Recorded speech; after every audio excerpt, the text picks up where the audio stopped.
maybe about 30 to 40 minutes after I was thrown into a van by James, probably not his real name. We arrived at an abandoned building. After James got out and opened the doors, I tried to make my escape, but he tased me. Then he said, "Please, don't make this hard." I don't want to be tased again, so I just did as he said. We walked inside of the building and then into a room and told me to sit down. He pulled out his phone and called someone saying he's here. After James hung up, it got really quiet. I asked him what that phone call was about, and he said that he had to call his boss. Then I asked him what this place was and what his DOS was going to do to me, and he said that he didn't know. I was still really confused on why he would do this to me because I trusted him. So I asked why he kidnapped me. All he said was this: I decided to keep my mouth shut. I guess that was a good idea because his boss walked in, and I couldn't believe who it was. It was Albert Sandy. How? And why? I must have been dreaming. So I told James to tase me again, and he did.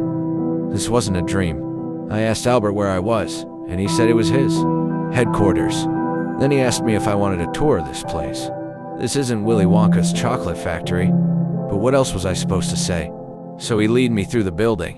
One of the rooms on the tour that Albert showed me was where he would ship yogurt and drugs, but mostly yogurt. But the strange part is that Fregley was there. Even Manny was there. All of this seemed cool, and all out I wanted to know how this all started. I asked him, and so he got to the point. He looked kind of confused for a second, and then laughed.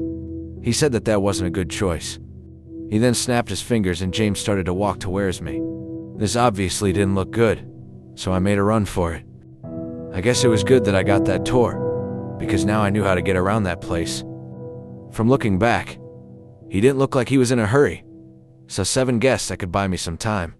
After running down a few corridors, I ran into a room and hid behind a table. But apparently, it didn't take him that long to find me. And he didn't have a little old taser this time. He had a gun. I wasn't planning on dying this soon, so I told him that I had an idea where nothing bad could happen. I was lucky because he actually put his gun out of my face and told me to make it quick. So I told him that if we both escape, then we don't have to hear from Albert ever again. And he said he liked that idea. But I asked him why he didn't escape in the first place. James said that he couldn't escape because Albert installed a shock collar on his ankle. So whenever James doesn't do his bidding, hell shock him. So I grabbed a hammer that was on the table and started to bash at it, and it actually came off. He was ticked off though because I thought I was going to chop off his ankle. After all of that, we started to get the heck out of there. James said that there was an exit a few turns from running.